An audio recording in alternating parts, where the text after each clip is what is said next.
اعوذ بالله من الشیطان الرجیم بسم الله الرحمن الرحیم ګران زده کوونکو هیله ده چې سلامت وئ ډېر درس مو زده شوی وي د نن ورځې د درس موضوع ده رابطه یوه ډېره مهمه اساسي موضوع ده په الجبر کې رابطه پوه نه شو تر هغې موږ تابعګانې نه شو پېژندلی تابعګانې تاسو پوهېږئ یا به پوه شئ چې ډېر مختلف ډولونه لري او مختلف خواص لري نو د هغو پېژندلو لپاره لومړی د رابطې پېژندنه ډېره مهمه ده نو د دې لپاره تاسې رابطه په دې ډول وپېژنئ که چیرې د دوو شیانو جسمونو او یا د دوو سیټونو د عناصرو ترمنځ د ریاضي عملیو په واسطه او یا د کومې ټولنیزې اړیکې ترمنځ شتوالی ولري رابطه بلل کېږي هدف د دې نه دا دی چې که د دوو شیانو دوو جسمونو د دوو سیټونو د عناصرو ترمنځ د ریاضیکي عملیو په اساس مثال د طاقت د جذر جمع منفي ضرب تقسیم او دغسې نورو عملیو په اساس او یا د ټولنیزې اړیکې په اساس لکه په فامیل کې مور پلار د هغې اولادونه یو د بل سره اړیکې لري همدغه ډول ځانګړنې لرونکي موضوع ته موږ یوه رابطه وایو یو ښه مثال یې په دې ځای کې هم شته مثال دې خواته یوه مربع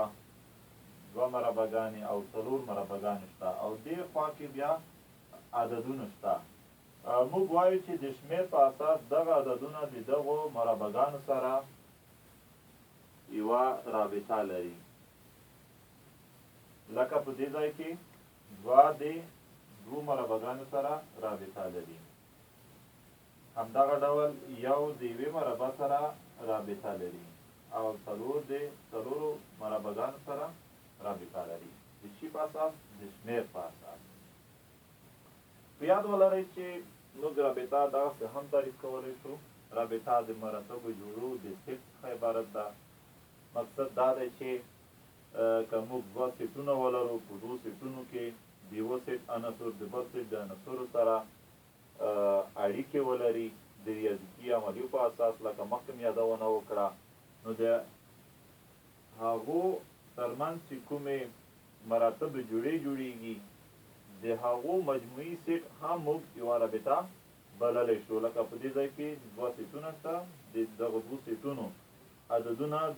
په یو شکل د ریاضي سره خپل منځ کې اړیکه لري